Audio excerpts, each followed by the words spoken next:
Listen closely. I'm going to divorce you and marry Michelle. There's an age difference, but Dad is rich and kind.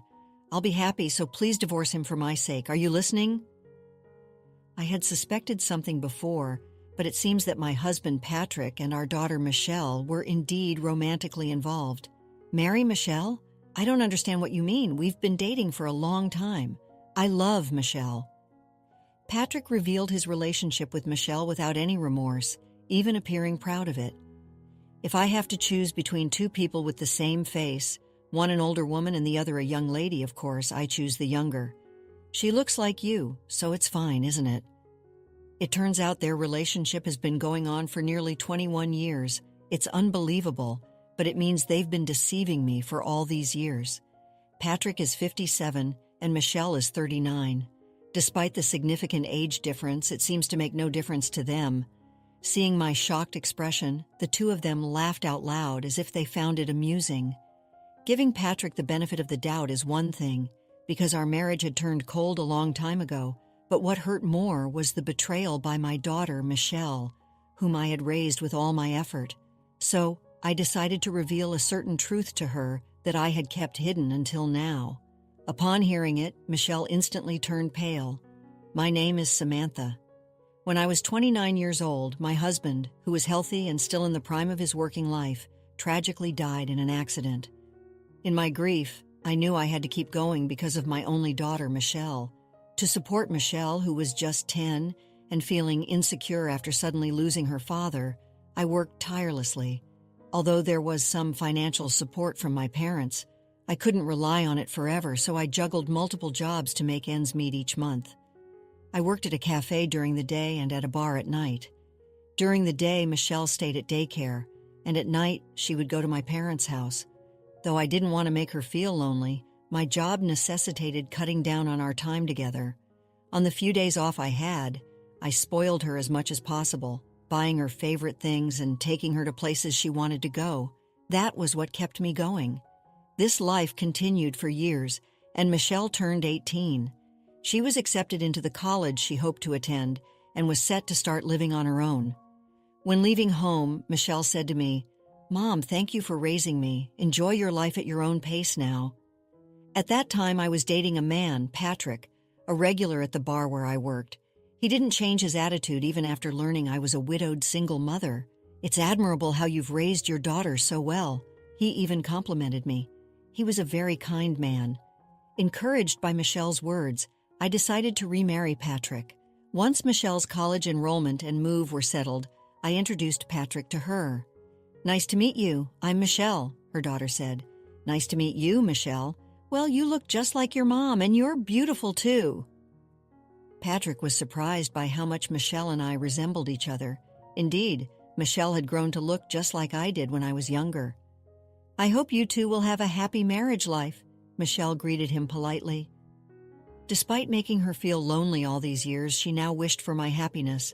I was filled with joy to see her grow into such a kind-hearted person. 21 years have passed since then. Patrick has successfully climbed the corporate ladder and now sits in an executive position. After graduating college, Michelle worked for a major apparel company, and I, having gotten married, quit my night job and now only work during the day. With parenting somewhat behind me, my life might seem smooth sailing, but now my marriage to Patrick has completely cooled off. Looking back, I think Patrick's attitude started changing right after we got married. He used to be such a kind and cheerful person when we were dating, but after we got married, he often ignored me, saying, "I'm tired," when I tried to talk to him. As he climbed the corporate ladder and took on more responsibilities, Patrick started working overtime and on weekends more often, reducing our time together as a couple. Strangely, though, while he was cold to me, whenever daughter Michelle, who lived on her own, came to visit, Patrick would welcome her warmly. "No way, Dad is being weird, really?" Because back then, today too, in front of me, they were talking about something I couldn't understand. The way he acted so differently with me made me feel alienated. Normally, it would be wonderful that Michelle and Patrick got along so well, but their overly close behavior made me suspicious. He hardly ever talks to me, usually. Am I jealous of Michelle? To anyone, the closeness between Patrick and Michelle seemed odd, and my premonition would prove correct. Hey, Samantha, are things going well with Patrick? When I visited my parents' home after a long time, my mother asked me with a complex expression. I had never discussed my marital discord with Patrick with her. I didn't want to worry her unnecessarily. What's up all of a sudden? I was torn about staying silent, but actually my mother seemed resolved as she began to reveal a certain truth to me. Despite being nearly 80, my mother was still physically strong and often enjoyed going out to the city on her own. Yesterday, she had taken the train to a town a bit far away to shop there. She said she saw Patrick with someone. I saw Patrick walking arm in arm with Michelle. I hate to say it, but it was a suspicious vibe and it made me feel uneasy.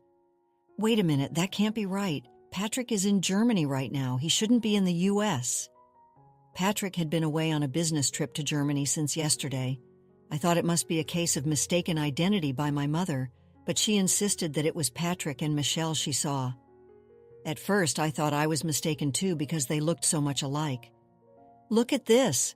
My mother took out her phone, pressed some buttons, did some navigating, and then showed me the screen. There indeed were Patrick and Michelle walking arm in arm. How can this be? Why? Oh my!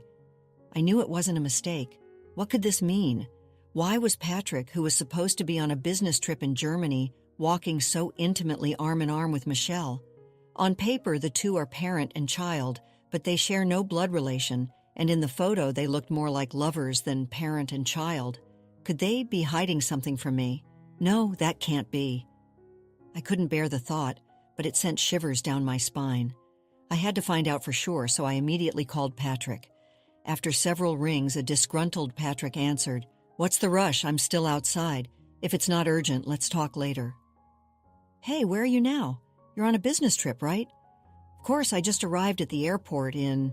However, listening closely, it didn't seem like Germany at all. The conversation and announcement I unexpectedly heard were all in English.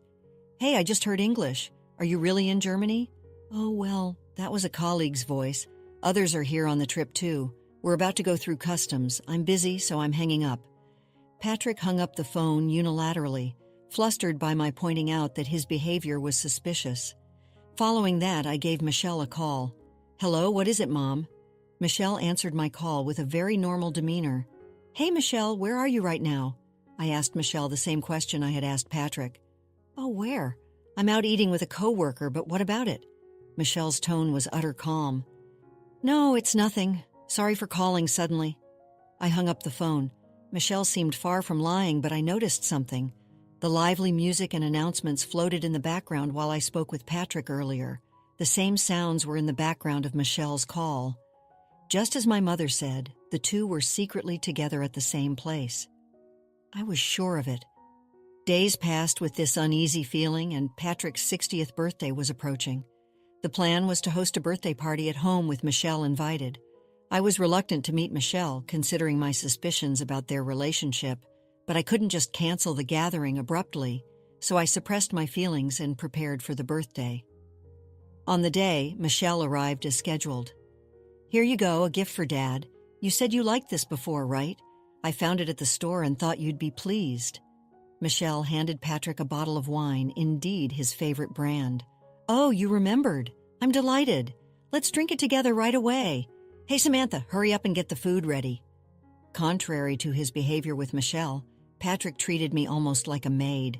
Even as we sat down at the table to start eating, the two of them flaunted how well they got along. Hey, when did you two get so close? It feels unusually close, doesn't it? I couldn't hold back anymore and spoke sarcastically. Then Patrick smirked maliciously. Hey, what's the matter? Are you worried? Well, it's a good opportunity. I think it's time I told you the truth. While acting all mysterious, Patrick pulled a piece of paper from his pocket and thrust it in front of me. It was a divorce paper, already filled out with the signature of Patrick. I'm sick of living with you. Let's get divorced, huh? You can't just spring this on me all of a sudden. Ignoring my confusion, Patrick and Michelle began to say something unbelievable. Listen closely. I'm going to divorce you and marry Michelle. Marry Michelle? Why? Why all of a sudden? I don't understand. It's not sudden. We've been dating for a long time. I love Michelle. It seems Patrick and Michelle indeed had a romantic relationship. Patrick was not the least bit remorseful. He seemed almost proud as he disclosed his relationship with Michelle. If I have to choose between two people with the same face, one older and one younger, it's obvious I choose the younger one. Patrick said that from the first time he met Michelle, he fell for her, not me. The relationship started right after we got married almost 21 years ago. It's unbelievable, but it means they've been deceiving me all these years. Patrick is 60 and Michelle is 39. Despite the significant age difference, it seems to make no difference to them. Unlike you, the nagging old lady, Michelle is kind and above all young. She looks like you, so that's good enough. It wouldn't be an exaggeration to say I love you too. It's actually for the better. There's an age difference, but Dad is rich and kind. I'll be happy, so please divorce him for my sake. Are you listening? Stunned into silence by what was happening, Michelle laughed at me mockingly. Can't even speak, huh? That's right, now you just have to spend a miserable old age. It can't be helped. Anyone would prefer the younger one if the faces are the same. They laughed uproariously, amused by my shock. Patrick was the least of my problems. Our marriage had long since turned cold, and I had braced myself for such a day might come. But the betrayal of Michelle, whom I had struggled as a single mother to raise, was much harder to bear. What you two are doing is outrageous. Michelle, are you going to betray me and marry him? Are you really okay with that? I pressed Michelle for an answer. Hi, what's sour grapes? Sorry for taking your husband, Mom. Michelle showed no remorse in response to my question. It seemed this was not just a momentary lapse. That's enough. Realizing that nothing I said would matter, I quietly accepted the divorce papers, signed them without a word, and handed them back to Patrick. Once you're done here, get out fast. This place is for Michelle and me now. You're no longer needed, old lady. Patrick's words coldly pushed me out as I held back tears, gathering my things and leaving the familiar apartment. Why do I have to go through this? It was hard, but there was nothing I could do about it. The betrayal by Michelle, whom I had raised with so much effort, hurt the most. 3 months later, after being driven out of the apartment I shared with Patrick, I had moved back to my parents' home. Then one day, Patrick and Michelle suddenly showed up looking furious. Hey, Samantha, what is this about, this thieving woman? Patrick yelled at me the moment he saw me. I had a hunch about why Patrick was so upset, but I decided to feign ignorance. What do you want? You and I are strangers now, aren't we? It's rude to just show up like this. You stole my money. You are the only one who could have. Where did you put my savings? Patrick ignored what I said and accused me of being a thief, coming here suddenly and calling me a thief. Isn't that rude? The rent and utility bills have stopped being paid, and we've been getting collection notices. I'm asking where you put my money. I'd been paying the rent and utilities for the apartment Patrick had lived in with the money I earned from my work. Patrick had always been reckless with money, spending his salary as soon as he got it. Ideally, he should have lived within his income, but he was spending beyond his means, so his salary was never enough to cover our expenses. I had criticized him for this, but Patrick never really listened to me seriously. He had been involved with Michelle since we were married. He probably never really wanted to listen to what I had to say. Finding it annoying, he had left all the financial management to me, so he had no idea how much savings he had. During the divorce, Patrick, thinking he had enough income, paid me a substantial amount of alimony, but that left him with practically no savings. Despite this, he probably continued his wasteful spending after the divorce. Eventually, his meager savings ran out, and by the time he realized his account balance was zero. What misunderstanding do you have? I can't steal money. The only reason you have no money is simply because you kept spending without checking your balance. That can't be. I'm a company executive. You must have been embezzling my salary. Give me back my money, you thief! Patrick continued to shout, refusing to accept my argument and insisting I had stolen his money. Mom must be jealous of our relationship and stole the money to spite us. Just give it back quietly now while there's still time. Michelle joined in, screaming at me and calling me a thief. Their voices were so loud that the neighbors could hear them. But that was their mistake. Our family has been in this neighborhood for decades, and the neighbors are all close. They are so familiar with each other that they notice any unusual disturbance, and it seems one of the neighbors finally called the police. From a distance, I could hear the sound of a police car siren. What? The police? Why? Startled by the sudden arrival of the police, Patrick finally realized that his actions were inappropriate and began to panic. The police car stopped right in front of the house, and a police officer ran the intercom, presumably to ask about the situation. "It's not what it looks like. I just came to ask where the missing money is. We received a report of threatening loud voices coming from here. You weren't just talking. What you were doing was intimidation. We'll need to hear the details, but not here. We'll talk at the police station." My mother let the police into the house, and Patrick started to make excuses, but the officer insisted on taking him to the police station. Cunningly, Michelle tried to escape alone through a window to the backyard, but was spotted by a police officer and ended up being caught. "I just came to see my mother. Why do I have to be arrested? Mom, help me quickly. I'm your daughter," Michelle screamed at me as she was apprehended. "Is she your daughter?" the police officer asked, clearly puzzled, but I shook my head to deny her words. "No, she's not my daughter. She's my niece, and now she's just a stranger who broke into the house and caused a ruckus. Please take her away." Without any doubt at my words, Michelle's face turned to shock. "Wait, what? Mom? Not your daughter? A niece? What does that mean, Mom?" I had never intended to reveal the truth to Michelle. It was a secret I had hoped to take to the grave, but I could no longer show any restraint towards Michelle, who hurt others with her selfish actions. The truth is, Michelle was not my child, but the child of my biological twin sister, Lauren. Lauren had rebelled against our parents in her student days, running away from home with a man she met in town. After giving birth to a child, Lauren was abandoned by the man and returned home, but our parents refused to take her back, declaring, "You are disowned." Lauren considered placing the child in an orphanage, but I, already married and unable to have children, felt pity for Michelle and decided to adopt her. Michelle and I, being aunt and niece, naturally resemble each other. Against my parents' wishes, I decided to raise Michelle in place of Lauren. "Why did you keep this a secret all this time? Help me, Mom." As Michelle was being pushed into the police car, she continued to scream at me, but I ignored her cries and watched as the two were taken away. After being severely reprimanded by the police for causing a disturbance, they were briefly detained for questioning before finally being released. Michelle was visibly shocked to learn that I was not her real mother. I revealed all the hidden truths to the released Michelle. Her real mother had abandoned her and disappeared. I explained that even I didn't know who her father was. Michelle hung her head in dejection. "Hey, it's not true, right? That I have another mother?"